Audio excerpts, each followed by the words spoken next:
To watch all of my exclusive content not featured here on my channel, log on to my website at imjustheretomake.com/films.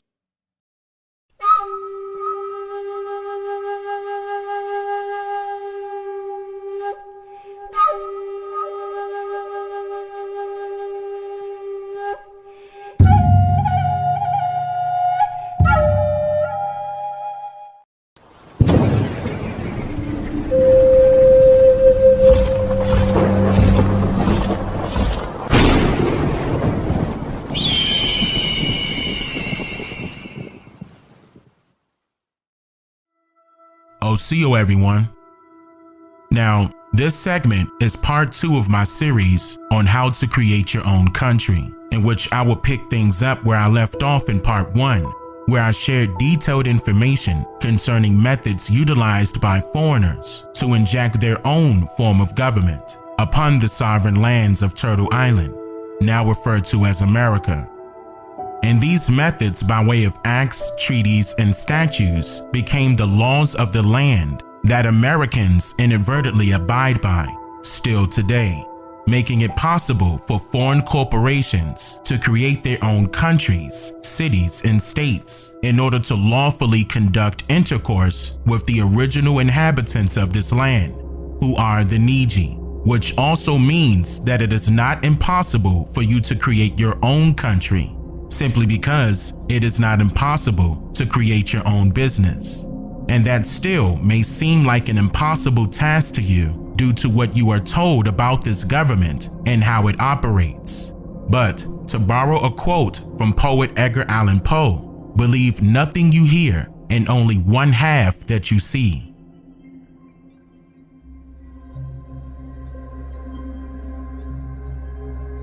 During part 1 of this series, I exposed that countries and churches are one and the same. And the reason why I pointed that out was to also inform you that the American government was founded by the likes of various denominations of Christianity, and the majority of its laws or policies stems directly from traditional practices generally observed from this form of religion. And we know this to be true because of how popular religion is in the political realm. Even during the time period of George Washington's farewell address, for example, which was alleged to have been given in 1796, where he discusses how successful the government has become due to the implementation of religion, saying, quote, "Of all the dispositions and habits which led to political prosperity, religion and morality are indispensable supporters."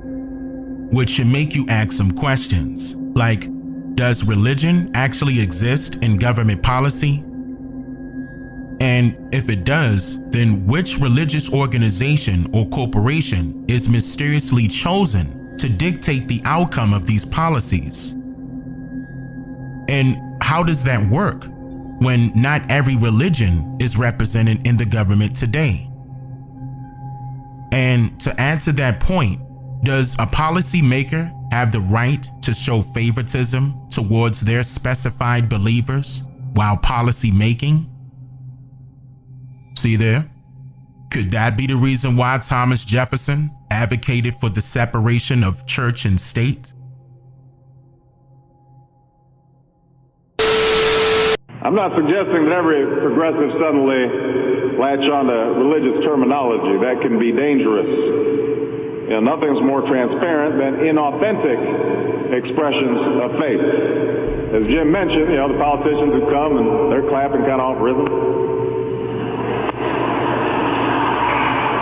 to the choir. We don't need that. In fact,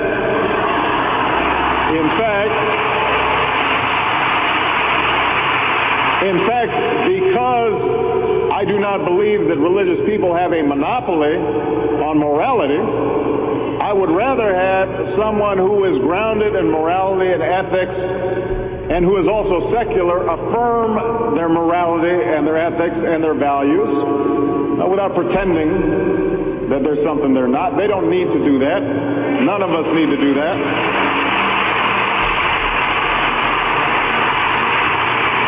But what I am suggesting is this: secularists are wrong when they ask believers to leave their religion at the door before entering into the public square.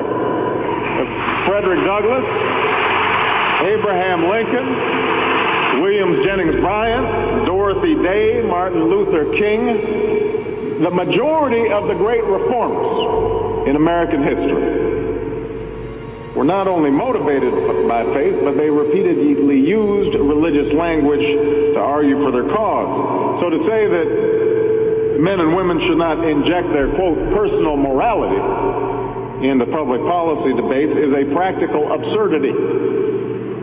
Our law is by definition a codification of our morality, much of it which is grounded in the Judeo-Christian tradition. Moreover, if we progressives shed some of these biases, we might recognize some overlapping values that both religious and secular people share when it comes to the moral and material direction of our country.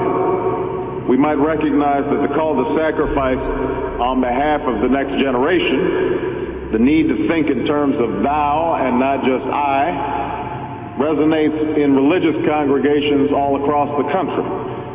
We might realize that we have the ability to reach out to the evangelical community and engage millions of religious Americans in the larger project of American renewal. And some of this is already beginning to happen.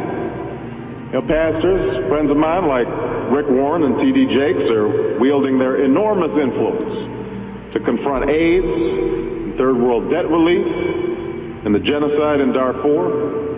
You've got religious thinkers and activists like our good friend Jim Wallace and Tony Campolo, who are lifting up the biblical injunction to help the poor as a means of mobilizing Christians against budget cuts to social programs and growing inequality. And by the way, we need Christians on Capitol Hill, and we need Jews on Capitol Hill and Muslims on Capitol Hill. When you've got an estate tax that is talking about $1 trillion being taken out of social programs to go to a handful of folks who don't need it and weren't even asking for it, we need an injection of morality into our political debate.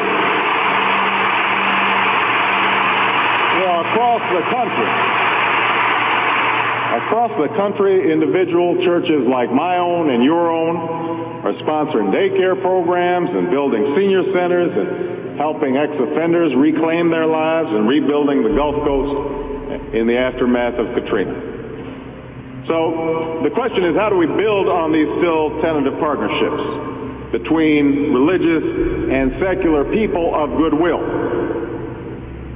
It's going to take more work, a lot more work than we've done so far. The tensions and the suspicions on each side of the religious divide will have to be squarely addressed, and each side will need to accept some ground rules for collaboration.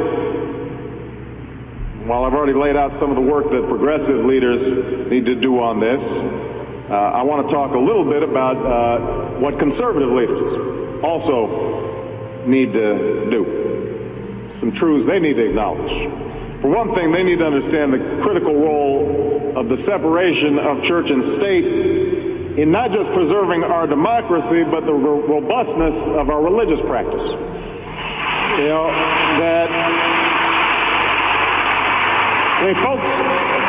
folks tend to forget, during our founding, it wasn't the atheists and the civil libertarians who were the most effective champions of the First Amendment. It was the persecuted minorities. It was Baptists like John Leland who didn't want the Congregationalists and the established churches from imposing their views on folks who were getting happy out in the fields and teaching Scripture to slaves. It was the forebears of the evangelicals who were the most adamant about not mingling government with religion, because they did not want state-sponsored religion hindering their ability to practice their faith as they understood it. And moreover, given the increasing diversity of America's populations, the dangers of sectarianism are greater than ever. Whatever we once were, we are no longer a Christian nation, at least not just. We are also a Jewish nation, a Muslim nation, and a Buddhist nation, and a Hindu nation, and a nation of non-believers. And even if we did have only Christians in our midst, if we expelled every non-Christian from the United States of America, whose Christianity would we teach in the schools? Would it be James Dobson's or Al Sharpton's? Which passages of Scripture should guide our public policy? Should we go with Leviticus, which suggests slavery is okay, and that eating shellfish is an abomination? Or we could go with Deuteronomy, which suggests stoning your child if he strays from the faith? Or should we just stick to the Sermon on the Mount, a passage that is so radical that it's doubtful that our own Defense Department would survive its application?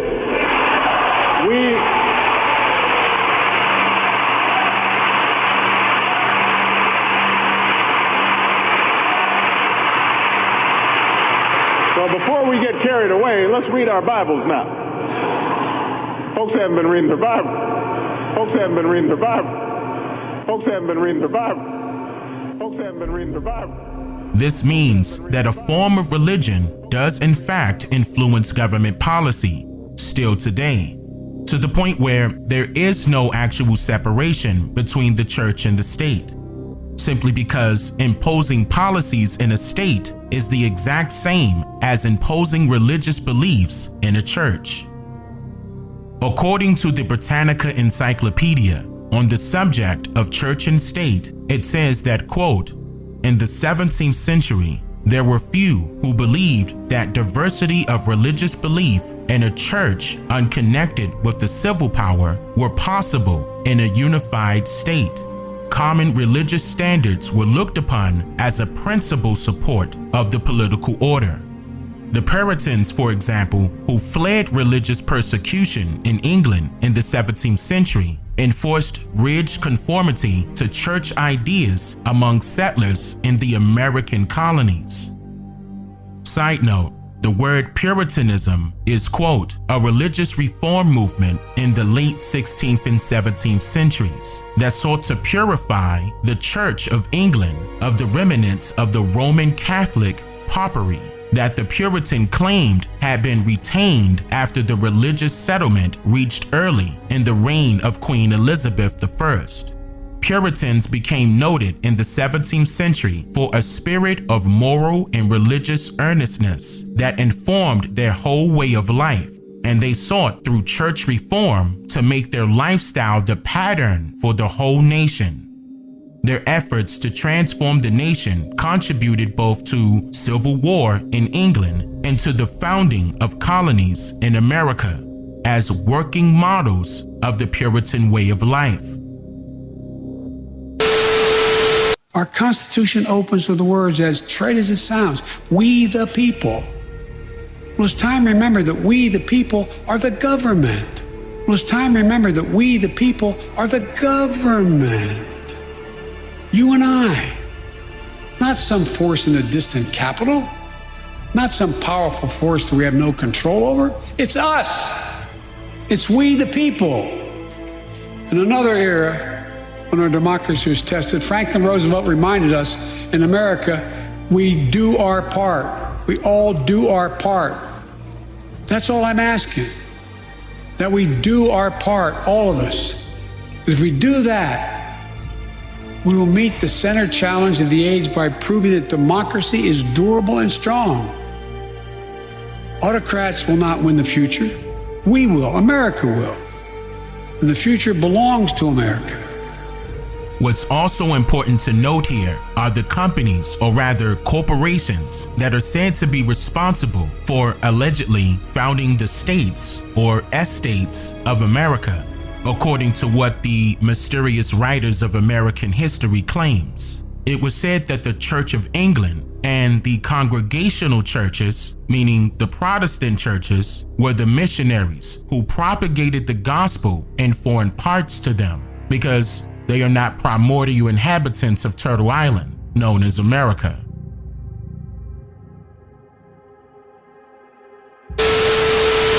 I'm grateful for your generous invitation to state my views. While the so-called religious issue is necessarily and properly the chief topic here tonight, I want to emphasize from the outset that I believe that we have far more critical issues in the 1960 campaign.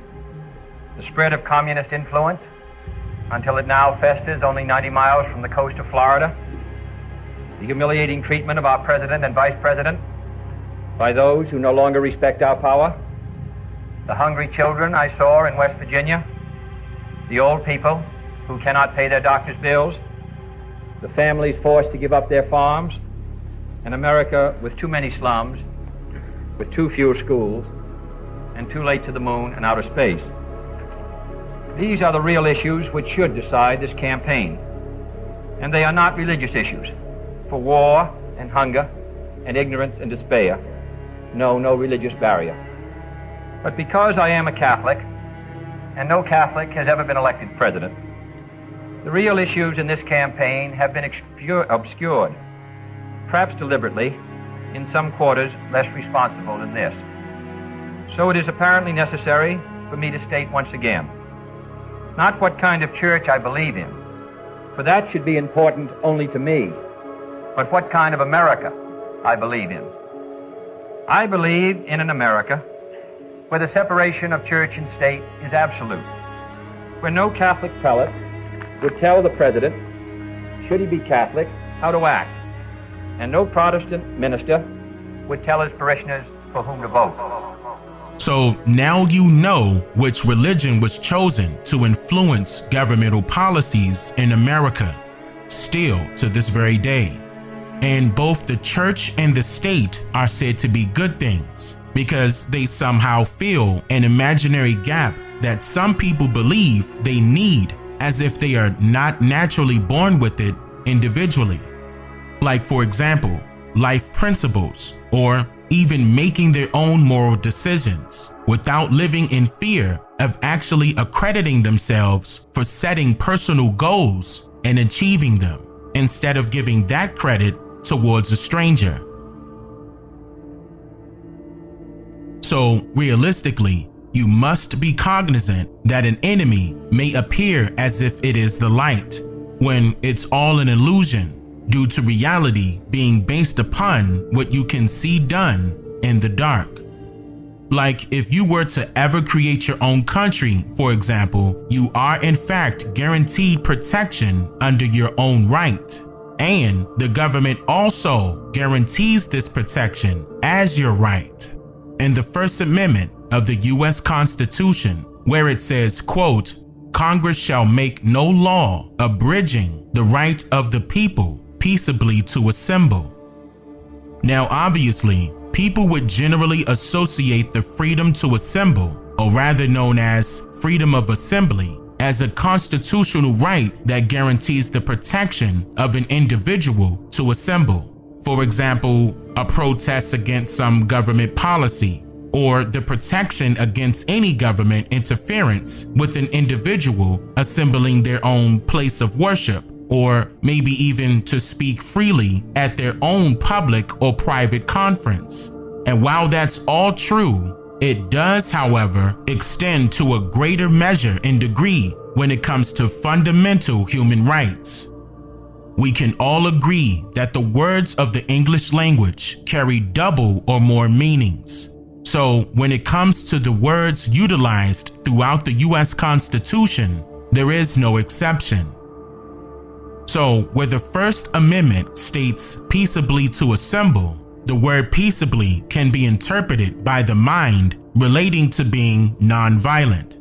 And that's true, but it also carries a legal meaning, which is having the right or freedom to associate. The tranquility enjoyed by a political society internally by the good order which reigns amongst its members, and externally by the good understanding it has with all other nations.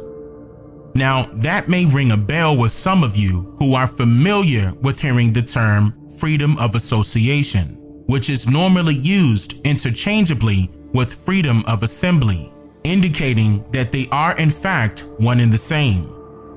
More about that in a moment.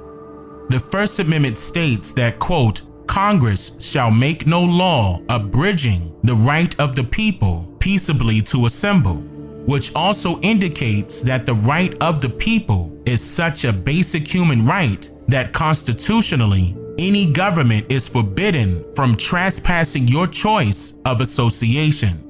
Or, in other words, you reserve the right to be associated with any corporation, society, organization, or government as you please, and any other said government cannot interfere.